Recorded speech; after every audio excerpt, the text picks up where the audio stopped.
Amakuru Now TV, we are to give you update. Twongeye kubasuhuza ko dukurikira ku muyoboro wa YouTube, reka twizeye ko umeze neza cyane, tukaba tubahaye ikaze ku makuru agezweho kuri ino tariki ku itariki 6 z'ukwezi kwa karindwi 2026 muri studio muri kumwe na Fiston Silva. Amakuru yacu agiye kuba yakibanda kuri zino ngingo z'ingenzi zikurikira.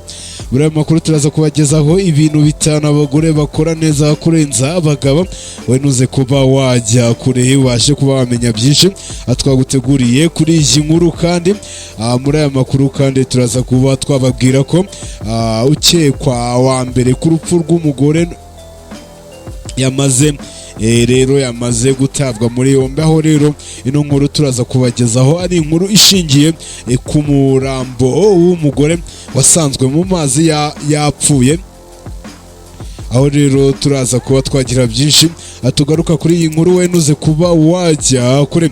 Hanyuma kandi rero muri aya makuru turaza kuba twabagezaho amakuru yo muri Repubulika Iharanira Demokarasi ya Kongo. Haravugwayo iki muri Repubulika Iharanira Demokarasi ya Kongo? Turaza kuba twabagezaho inkuru y'uko FDLR ishinjwa kwica umuryango w'abana 5 n'umugore mu gace kitwa Rutsuru. We nuze kuba wajya kure uraza kumenya byinshi abigiye bitandukanye, ubwo turagaruka ku ntambara iri kubera mu burasirazuba bwa Repubulika Iharanira Demokarasi ya Kongo. Tuze kugaruka kuri ino FDLR iri gushinjwa kwica umuryango w'abana 5 n'umugore mu gace kitwa Rutsuru. Uraza kuba wamenya byinshi bigiye bitandukanye twaguteguriye kuri iyi nkuru. We icyo ngusaba ni ukutaza kujya kure kugira ngo ubashe kumenya byinshi twaguteguriye muri aya makuru. Kandi aya makuru turaza kuba twajya mu ntambara ya Ukraine ndetse n'Uburusiya, aho rero Uburusiya na Ukraine byongeye kurwana, aho rero habaye igitero gikomeye, aho rero Uburusiya bwagabye igitero gikomeye mu mujyi wa Kiev, ubwo ni mu gihugu cya Ukraine. Aho turaza kuba twagira byinshi bigiye bitandukanye tubabwira kuri ino nkuru, aho rero impande zombi yaba izo mu Burusiya ndetse n'impande zo ku ruhande rwa Ukraine hari ibyo batangaje, wowe nuze kuba aho wajya kure turaza kuba twabigarukaho mu buryo burambuye. Turaza kuba twajya i Burayi twerekeze mu gihugu cy'Ubufaransa. Mu gihugu cy'Ubufaransa abantu bakomeje gupfa umusubirizo kubera ubushyuhe bukabije, aho rero ubushyuhe muri biriya bihugu by'i Burayi bukomeje kuzamuka bukanica abatari bake, wowe nuze kuba aho wajya kure turaza kuba twabigarukaho mu buryo burambuye. Aho icyo usabwa ni ugukurikira no makuru paka arangiye ageze ku musozo, hanyuma umenye byinshi bigiye bitandukanye. Turaza kuba twagera no mu isi ya siporo, aho rero turaza kubagezaho amakuru y'uko Maroc yageze muri 1/4 cy'igikombe cy'isi, ubwo rero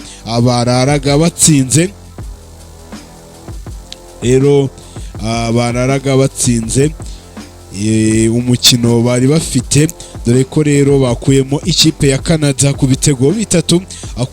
Uraza kuba rero wamenya byinshi bigiye bitandukanye twaguteguriye muri aya makuru ndetse n'andi yose ntababwiye. Turaje tuba twayava imuzi n'umuzingo tuyababwiye mu buryo burambuye. Mbere yuko dutangira no makuru mu buryo burambuye, niba ari bwo bwa mbere ukurikiye no makuru, ndagusaba gukora subscribe kuri no YouTube channel yitwa Amakuru Now TV.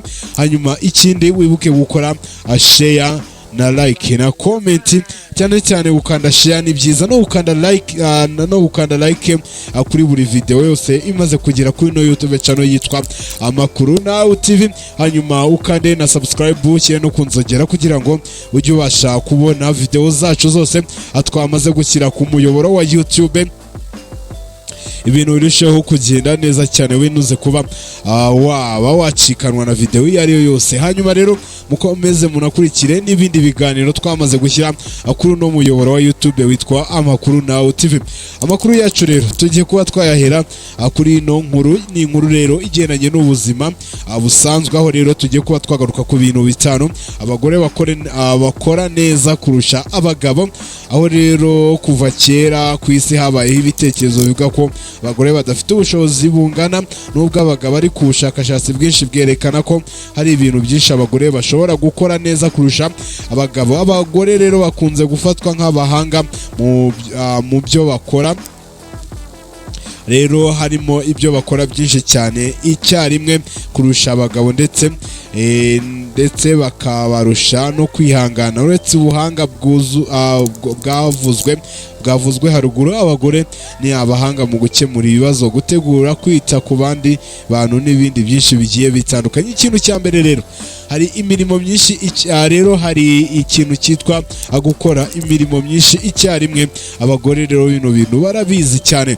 Abagore bashobora gukora ibintu birenze kimwe icyarimwe, kandi ibi bigaragarira mu mirimo itandukanye yo mu rugo bakora, urugero nko guteka, konsa, gusukura no kwita ku muryango icyarimwe.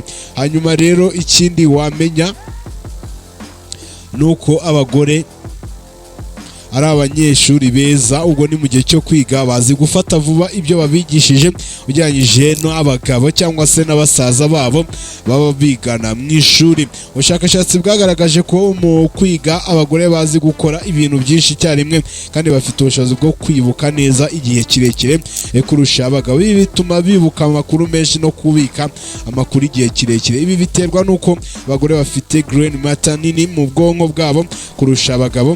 Grey matter ni igice cy'ingenzi ku bwonko mu kwakira, kubika no gutunganya amakuru no gufata ibyemezo. Hanyuma rero ikindi wamenya ku bagore nuko abagore bazi kwihanganira stress kurusha abagabo. Hari impamvu nke zibitera. Iya mbere, stress cyangwa umujagararo ni ikintu gisanzwe mu buzima bw'abagore. Bamenyereye rero gukora imirimo myinshi no gufata inshingano nyinshi, bityo baba bafite amahirwe menshi yo kugira ubushobozi bwo guhangana na stress. Icya kabiri, abagore bakunze kuba abanyabwenge mu by'amarangamutima kurusha abagabo, bityo bikabafasha kumenya ibibazo no kubikemura neza cyane. Hanyuma ikindi rero wamenya nuko abagore bafite ubumenyi bukwiye bwo guhangana n'ibibazo ndetse na stress n'uburyo bwo kubashyigikira.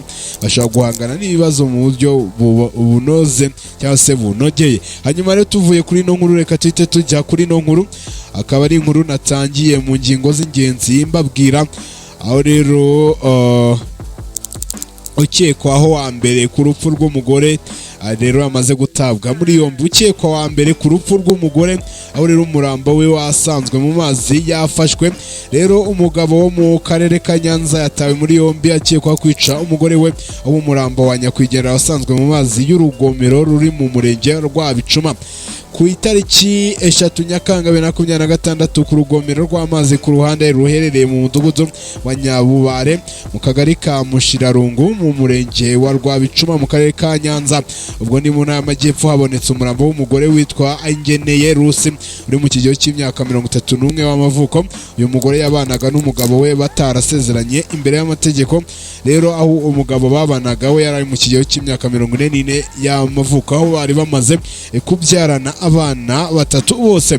Amakuru dukesha umuseke.com wamenye umugabo avuga ko yabuze umugore ku itariki ya mbere z'ukwezi kwa 7 2026 ubwo igihugu cy'u Rwanda kizizaga umunsi w'ubwigenge. Ubwo rero bari bagiye kuvomera inyanya. Umugabo akavuga ko yamusize mu kabande akajya mu isantere ya Runga iri muri Karakace mu murenge wa Bicuma.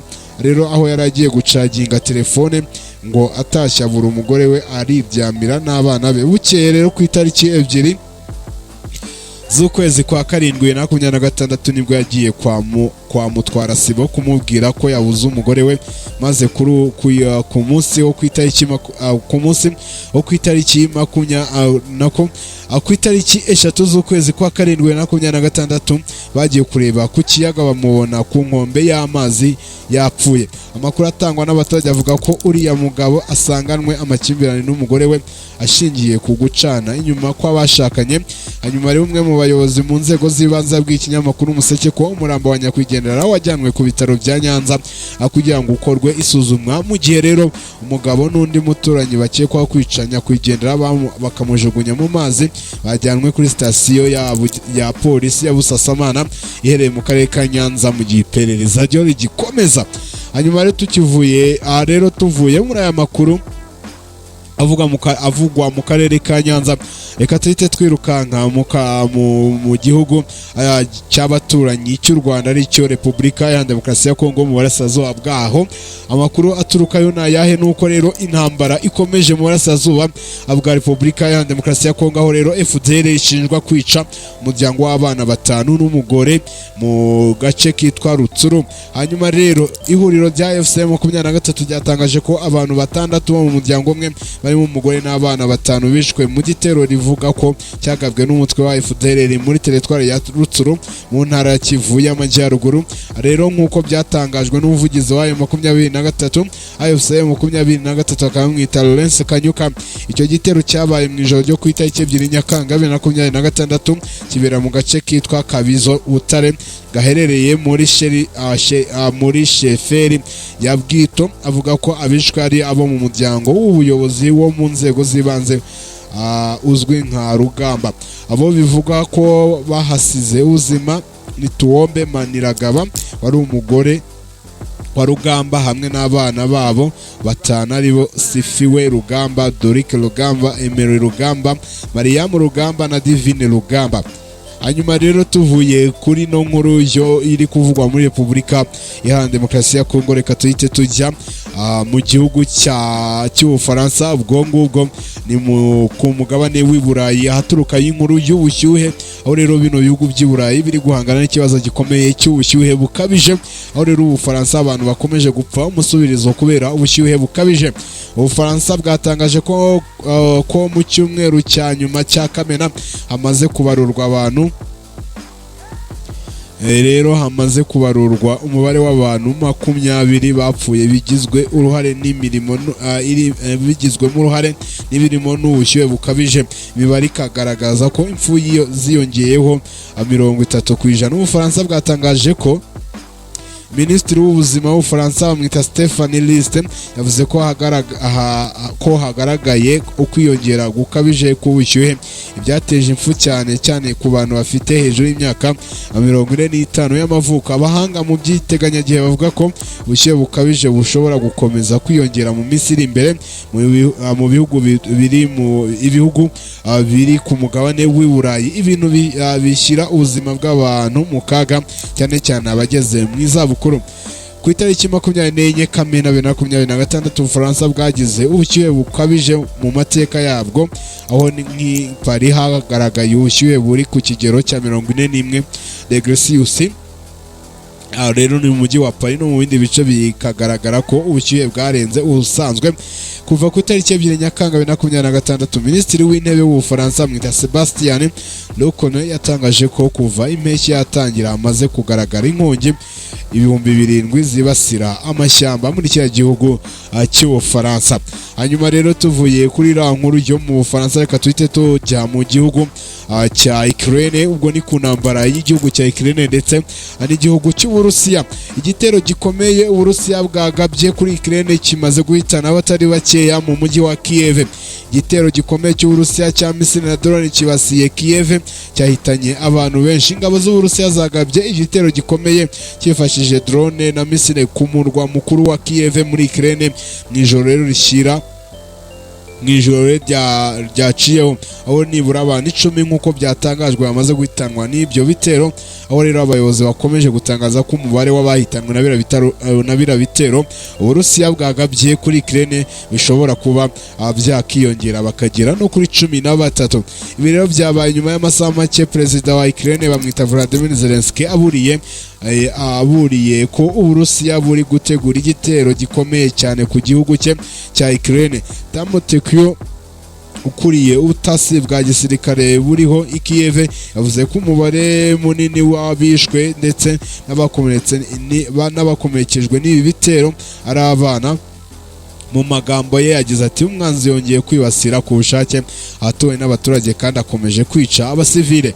Ifoto rero igaragaza icyobo cyatewe n'iturika ry'igisasu yagaragaye mu gitondo, aho byemezwa ko cyatewe n'iturika ry'ibisasu nk'uko byatangajwe na Reuters. Rero mu gitondo cyo ku wa kane umucyo watumye hagaragara neza icyobo kinini cyasizwe n'iturika ry'igisasu hagaragaye kandi imodoka zahiye, inyubako n'ibindi bikoresho byangiritse biri hafi y'ibisigarizwa by'ibyasenyutswe cyangwa se by'ibyasenwe n'ibisasu. Rero hirya no hino mu mujyi wa Kiev hadutse inkongi nyinshi ndetse hanatangazwa ko ikigo cy'imbangukiragutabara ambulance cyangiritse bituma nibura umuntu umwe akomereka bikomeye cyane.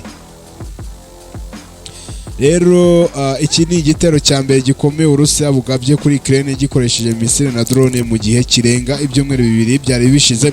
Kuwa gatatu rero Perezida Zelensky yahagaritse urugendo yaragiye gukorera i Dublin, umurwa mukuru wa Ireland, nyuma yo gutangaza ko afite amakuru mashya y'ubutasi yagaragaje ko Moscow iri gutegura kongera kugaba ibitero bikomeye kuri Ukraine. Rero yongeyeho ko Perezida w'Urusiya Vladimir Putin yari amaze igihe ategura igitero gikomeye cyane ku gihugu cya Ukraine. Ingabo z'Uburusiya ziherutse kwinjira mu mujyi wa Kostyantynivka, umwe mu mijyi ya nyuma ikomeye Ukraine yari iri kugenzura mu burasirazuba. Niba Moscow ishobora kuwufata byahita biba inzira yoroshye yo kugenzura akarere kose ka Donbas. Rero amakuru yacu tugiye kuba twayakomereza mu makuru na sport, aho rero tugiye no kuba twanayahasoreza. Mbere yuko tuyahasoreza, reka tubabwira amakuru y'imyidagaduro, aho rero uwo bita Kagarara ariko abantu benshi bakomeje kwita Ashton Small rero ari kumwe n'uwo bita Aston Harley barimo barazenguruka ibihugu bigiye bitandukanye, aho rero mu minsi yashize bari mu gihugu cya Ghana, rero bajya no muri Maroc, kuri ubu rero bakaba bamaze kugera mu gihugu cya Nigeria. Rero uwo bita Kagarara akaba yagize icyo atangaza, avuga ko mu rugendo akomeje gukorana n'uyu bita Ashton. Rero ikintu yishimira cyane ari ukuba amaze kugenda muri Private Jet ari kumwe n'uyu umusitari mu byo kwirukanka cyangwa se mu myitozo ngororamubiri. Aho rero uyu bita Kagarara yahishuye ibintu bigiye bitandukanye ndetse yanagiye ahishura byinshi ku rugendo arimo arakorana n'uyu bita Ashton Harley. Rero yavuze ko bafite gahunda nyinshi zitandukanye, harimo no kuba uyu Ashton Harley azamugurira imodoka nibamara kugera i Kigali, dore ko ari naho bazasoreza urugendo rwabo rwo kuzenguruka ibihugu bya Afurika. Ikindi yavuze ko azajyana na Ashton Harley muri Leta Zunze Ubumwe za Amerika, nyine akaba yamufasha kuba yajya ku butaka bwa Leta Zunze Ubumwe za Amerika. Ni byinshi yagiye atangaza kuri runo rugendo, gusa yishimiye kuba ku nshuro ye ya mbere agenze mu ndege ya Private Jet ari kumwe n'itsinda rigari rya Ashton Harley, ndetse anashima cyane uyu bita Ashton Harley kuba ari kumufasha buri kimwe cyose, ndetse n'ibyo bari gukoresha mu ngendo zabo biri ku ikofi by'uyu mugabo w'icyamamare mu myitozo ngororamubiri ariwe bita Ashton Harley. Rero arimo arazengurukana na Kagarara mu bihugu bigiye bitandukanye byo muri Afurika. Kagarara rero akaba yitwa Ashton Small, rero uwo bari kumwe we akaba yitwa Ashton Harley. Hanyuma rero tuvuye kuri iriya nkuru ya Kagarara, reka tuhite twigira mu makuru nawo sport, aho rero Maroc yarayigeze muri kimwe cya kane cy'igikombe cy'isi, aho rero yahageze imaze gutsinda igihugu cya Canada ibitego 3-0. Ikipe y'igihugu ya Maroc wo ku mugabane wa Afurika ibumburiye izindi kujya muri kimwe cya kane cy'imikino y'igikombe cy'isi rero iri kubera muri Mexique, Amerika na Canada. Maroc rero ikuyemo ikipe ya Canada iyitsinze ibitego 3-0. Igice cya mbere Maroc ntabwo yari nziza, ndetse yagize imvune ikomeye ya rutahizamu wavunitse hakiri kare, dore ko yavunitse ku munota wa 22 asimburwa n'uwo bita Sofani Rahim. Rero rero byaje kuba byiza ku munota 50 n'umunota 82 ubwo Azden Owanin yatsinze ibitego bibiri. Icya mbere rero yahawe umupira n'uwo bita Asha Hakimu, icya kabiri ahabwa umupira n'uwo bita Ibrahim Diaz. Hanyuma rero birangira uwo bita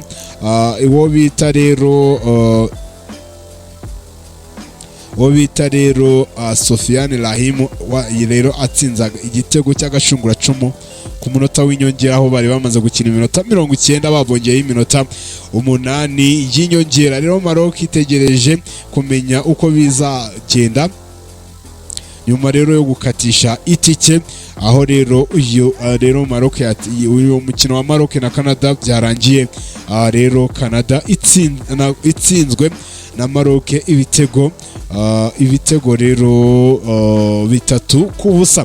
Amakuru yacu rero nahanga tuyasoreje. Indi sangwa amakuru ni masaha ari imbere, hagati aho mukomeze mugire ibihe byiza.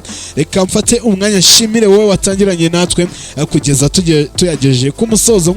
Rero mushishikariza gukomeza gukurikira n'ibindi biganiro twamaze gushyira kuri no muyoboro wa YouTube, musaba no gukora like na share na comment kugira ngo ibintu birusheho kugenda neza cyane mukore subscribe kuri no YouTube channel yitwa Amakuru Now TV, hanyuma mukande na subscribe no kunzogera, mukande na share, nyamuneka ibintu birusheho kugenda neza cyane. Reka nshimire itsinda rigari ryamfashije rya Fitbuild Entertainment, yarimo amfashije gukusanya no makuru ndetse n'amfashije kuhanga bw'ibyuma, n'abagiye kumfasha kuba twayaploadinga kwangagere no kumuyobora wa YouTube.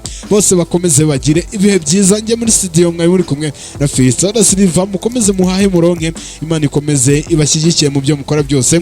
Hanyuma indi sango y'amakuru ni mu masaha ari imbere, hagati aho ngaho mukomeze munongerwe n'ibindi biganiro twamaze gushyira kuri no muyoboro wa YouTube witwa Amakuru Now TV. Indi sango y'amakuru ni mu masaha ari imbere. Bye bye.